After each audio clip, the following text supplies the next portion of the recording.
खलील उर रहमान हक्कानी, एक इंसान जो अमेरिका का सबसे बड़ा दुश्मन था, मारा गया। लेकिन जब वो मारा गया तो ऑलरेडी अफगानिस्तान का एक मिनिस्टर था।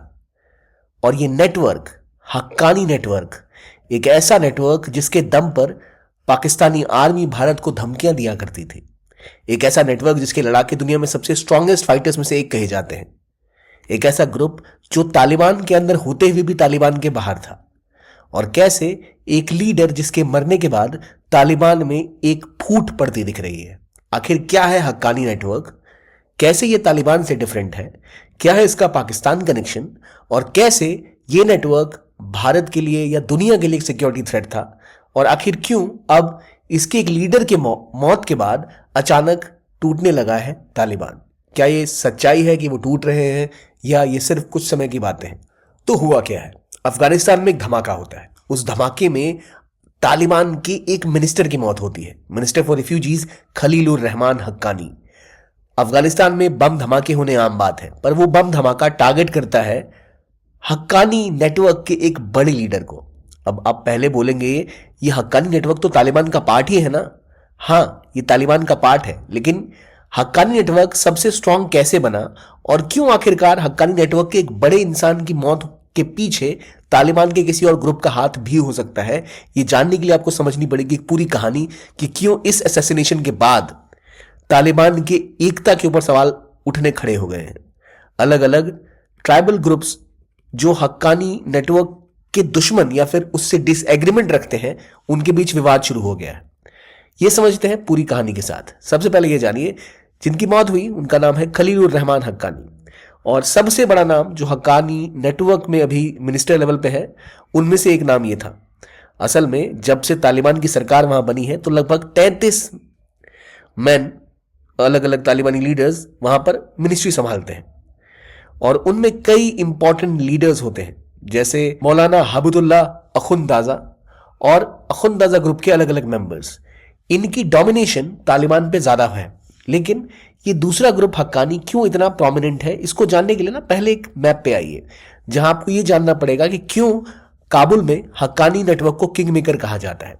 वॉर ऑन रॉक्स के इस आर्टिकल में बड़ी डिटेल में बताया गया है इस पूरी कहानी के बारे में। अगर आप मैप को देखें तो आपको दिखेगा ये पाकिस्तान है, अफगानिस्तान है। अफगानिस्तान में डिवीजन आप देखो, मुख्य रूप से पाकिस्तान अफगानिस्तान की अगर आप ज्योग्राफी को देखो तो यहां पर जो ट्राइब सबसे ज्यादा जनसंख्या में है उसका नाम है पश्तून। इसके अलावा पाकिस्तान में और अफगानिस्तान के रीजन में इनका स्प्रेड बहुत एरिया पे है। और पाकिस्तान का एक बड़ा हिस्सा पेशावर वाला शहर, ये पूरा फाता का रीजन पश्तून ट्राइबल ग्रुप के लोगों से भरा हुआ है।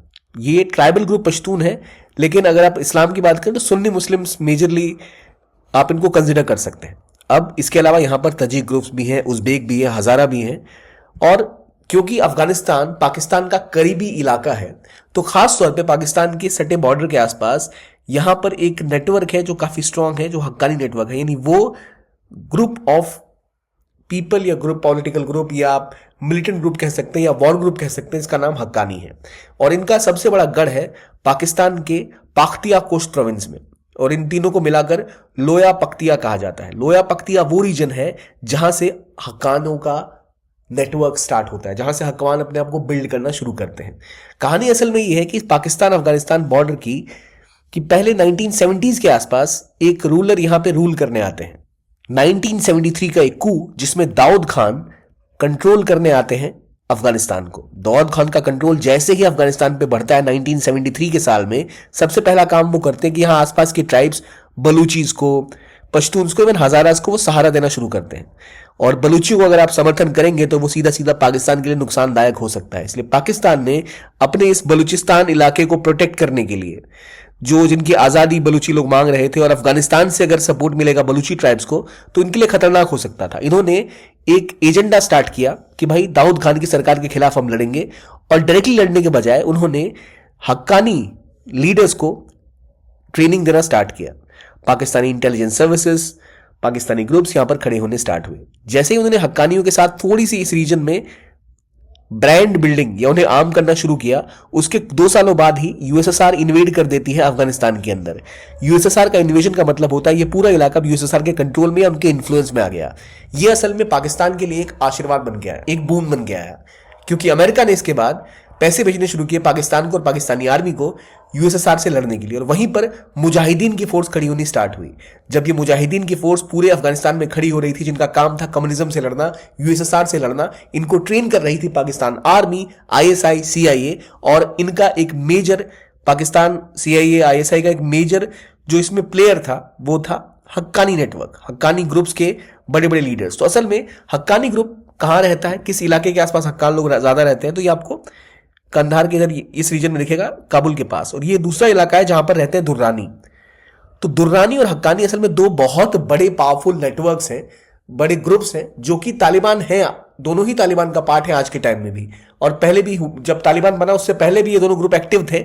लेकिन आज ये एक बड़े कॉम्पिटिशन के मामले में लड़ते दिख रहे हैं। जो हक्कानी लोग थे इनको पाकिस्तान ने सपोर्ट करना स्टार्ट किया। ये सब मुजाहिदीन बन के लड़ रहे थे यूएसएसआर के खिलाफ। 1989 में जब यूएसएसआर की हार यहां से होती है, वो वापस जाते हैं, तब यहां पर कब्जा हो जाता है मुजाहिदीन का। लेकिन मुजाहिदीन की इस लड़ाई के बाद अचानक कॉन्फ्लिक्ट स्टार्ट होता है मुजाहिदीन के बीच में ही। अफगानिस्तान में एक सिविल वॉर स्टार्ट हो जाती है, और इस सिविल वॉर में पाकिस्तान सपोर्ट करता है हक्कान का, और हक्कान ग्रुप काफी अपने आप को स्ट्रांगली पुश भी करना स्टार्ट करते हैं। लेकिन इनकी कनेक्टिविटी और इनकी दोस्ती एक ऐसे ग्रुप के साथ हो जाती है जो इनको बहुत ही ज्यादा खतरनाक बनाती है।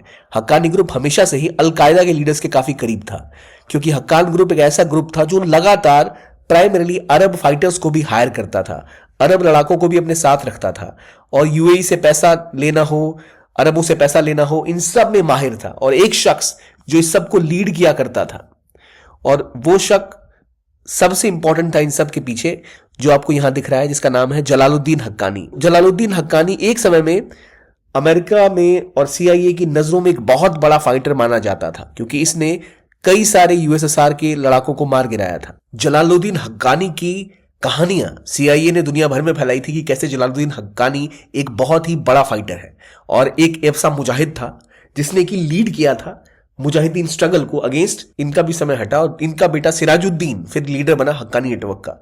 सिराजुद्दीन और उससे पहले जलालुद्दीन ने एक काम किया था अमेरिका के लिए, वो था यूएसएसआर से लड़ने का। लेकिन यूएसएसआर तो 1989 में अफगानिस्तान से निकल के बाहर चला गया, और उसके बाद जो सिविल वॉर हुई वहां पाकिस्तानी आर्मी ने भी सपोर्ट किया था जलालुद्दीन का कि भाई जलालुद्दीन अच्छा लीडर है और इसका जो हक्कानी फैक्शन है हम इसको सपोर्ट करेंगे। उस हक्कानी फैक्शन ने लगातार यहां पे लड़ाइयां लड़ी और कंट्रोल करने में और तालिबान को खड़ा करने में एक बड़ा रोल निभाया था। याद रखिए, मुजाहिदीन पहले थे, तालिबानी बाद में बना था, तालिबानी ग्रुप बना, और तालिबानी ग्रुप ने जब यहां पर कंट्रोल किया भी तब भी हक्कानी नेटवर्क का काफी स्ट्रांग यहां पर कंट्रोल हुआ करता था। हक्कानियों ने एक बात हमेशा ध्यान रखी कि वो अपने आप को थोड़ा अलग रखते थे। उन्होंने बाकी फैक्शनों से, चाहे अखुनजारा फैक्शन की बात करें या दुरानी फैक्शंस की बात करें, हम इन फैक्शन से अपने आप को अलग रखा था। वो कभी भी तालिबान में रहकर कंप्लीटली तालिबान के नियमों का पालन नहीं करते थे। वो किस यूएस बेस पे हमला करेंगे, किस पर अटैक करेंगे, वो खुद से डिसाइड करते थे। जलालुद्दीन हो या उनके बेटे सिराजुद्दीन, इनकी दुश्मनी अमेरिका से इसलिए भी थी कि ये और ज्यादा वायलेंट तरीके से हमले किया करते थे। ये सब काफी सालों तक चला, और जब 2001 का अटैक अमेरिका के ऊपर होता है, जिसमें कि कनेक्टिविटी और सपोर्ट का एक रोल अलकायदा को बताया गया कि हक्कानी लीडर्स ने भी प्रोवाइड किया था, इसके बाद अमेरिका इनके पीछे पड़ता है। लेकिन पाकिस्तान इनको छुपाने में हमेशा आगे रहता है, क्योंकि पाकिस्तान को ऐसा लगता है कि हक्कानी नेटवर्क वो ग्रुप है जो इनको सपोर्ट करेगा ना सिर्फ तालिबान में अपनी डोमिनेशन बनाने में, बल्कि भविष्य में अगर कभी लड़ना पड़ा इंडिया के खिलाफ तो इनको सपोर्ट भी करेगा। और पाकिस्तान में एक तहरीके तालिबान पाकिस्तान है, टीटीपी, जो लगातार हमले करती रहती है, और पाकिस्तान ने कई लोगों की जान ली है उस ग्रुप ने, जिसे पाकिस्तान कहता है बैड तालिबान।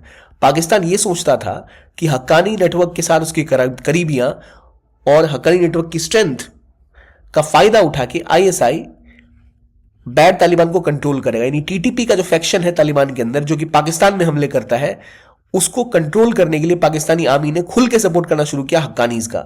यहां तक कि जब अमेरिकन आर्मी ने कहा, सीआईए ने कहा कि भैया आप ऐसा काम मत करो, फिर भी पाकिस्तान ने यह करना जारी रखा। उन्होंने पूरे 2000s के साल में 2001-2 से लेकर 2010 तक हक्कानी नेटवर्क को छुपाया, उनको जगह दी, उनको पनाह दी, ताकि उनकी मदद से वो टीटीपी के जो मिलिटेंट है, जो उनके देश में आके लोगों को मार रहे हैं या उनके लिए टेररिज्म फैला रहे हैं, उनको रोक सके। और इसीलिए आखिरकार जब तालिबान की सरकार बनी थी और हक्कानीज वहां पर खुल के सामने आए थे और एक इंपॉर्टेंट इन्फ्लुएंशियल ग्रुप की तरह बनते दिख रहे थे, तो पाकिस्तानी आर्मी को लग रहा था कि बस अब तो हमारा बोलबाला है, टीटीपी को खत्म करेंगे और हम आराम से चैन से जिएंगे। लेकिन ऐसा हुआ नहीं। जैसे ही तालिबान का कंट्रोल यहां पर हुआ था, उसके बाद इनिशियली तो थोड़ी शांति रही, पर फिर टीटीपी पाकिस्तान में एक्टिव हो गई। असल में कहा यह जाता है कि हक्कानीज ने क्लियरली बोला कि रशिया और नेटो अक्सर चाहते हैं कि अफगानिस्तान की सरकारें बदली जाएं और वो कभी भी यहां पर अफगान में अपना सेल्फ कंट्रोल नहीं होता देखना चाहते। असल में इस पूरे पॉलिटिकल स्ट्रक्चर में अगर आप देखें तो जो लीडर है वो भी आप देखो तो अखुंदाजा जो ग्रुप है उसको बिलोंग करते हैं। उसके बाद अखुंस का कब्जा इस पूरे इलाके पे ज्यादा है, कम से कम पॉलिटिकल पावर की बात करें। एक मेजर लीडर जो इन सबको लीड कर रहे थे फ्रॉम हक्कानी साइड, उनको साइड किया गया और खलील हक्कानी, सिराजुद्दीन हक्कानी को साइडलाइन करने की कोशिश लगातार की जा रही है। और इसीलिए अब जब एक बड़े हक्कानी लीडर की मौत हुई है तो क्या इसके पीछे दुरानी या फिर जो अखुंदाजा ग्रुप है इसके तालिबानी लीडर्स का हाथ है? कई सारे आर्टिकल्स ऐसे आए हैं जिन्होंने ये सवाल उठाया है कि क्या हक्कानी नेटवर्क कमजोर पड़ रहा है अब, और क्या जो ज़ादरान और पश्तून ग्रुप्स हैं उनमें भी डिवीजन देखा जा रहा है। असल में कहानी यह है कि अब जब तालिबान का शासन अफगानिस्तान पे हो चुका है और वो पाकिस्तान से आगे बढ़कर अमेरिका के साथ अपने रिश्ते नॉर्मलाइज भी करना चाहते हैं, तो वहां उनको सामना करना पड़ रहा है एक डायरेक्ट विरोध का, because of this group, the group of Haqqanis. तो शायद तालिबान ये चाहता है कि हक्कानीज को साइडलाइन करके वो ज्यादा मॉडरेट फैक्शन को आगे लेके आए, जिससे कि उन्हें जो फाइनेंशियल हेल्प चाहिए, जो सपोर्ट चाहिए, उनको मिल पाए। हालांकि हक्कानीज ने भी गवर्नमेंट में आने के बाद तालिबान में जो अपना शासन में जो उनको पावर दी गई, वहां उन्होंने इसका इस्तेमाल कुछ इस तरह से किया कि वो अपना एजेंडा पुश तो करें लेकिन ज्यादा मिलिटरली नहीं। तो इसीलिए ये अब देखने वाली बात होगी कि एक बड़े लीडर की मौत होती है जो पावर स्ट्रगल में हमेशा बाकी ग्रुप्स के साथ, चाहे दुर्रानी ग्रुप हो या फिर अखुंदजादा ग्रुप, इनके साथ कॉन्फ्लिक्ट में है। तो क्या उनके एक बड़ी लीडर की मौत के बाद वहां पर एक कॉन्फ्लिक्ट और बढ़ सकता है या एक पावर स्ट्रगल स्टार्ट होगा? आपको क्या लगता है कि हक्कानी ग्रुप को कंट्रोल करने में या कमजोर करने में कहीं यूएसए और जो दुरानी फैक्शन है उसका रोल तो नहीं है? हालांकि इस बारे में यह भी कहा जाता है कि हो सकता है कि इसके पीछे कोई और ग्रुप्स भी हो, क्योंकि केवल इन दोनों का ही नहीं, और यहाँ बहुत सारे ऐसे ग्रुप्स हैं जो लगातार एक्टिव हैं। कई सारे ट्राइबल ग्रुप्स हैं जिनके यहाँ पर एक कॉन्फ्लिक्ट सा बना हुआ है।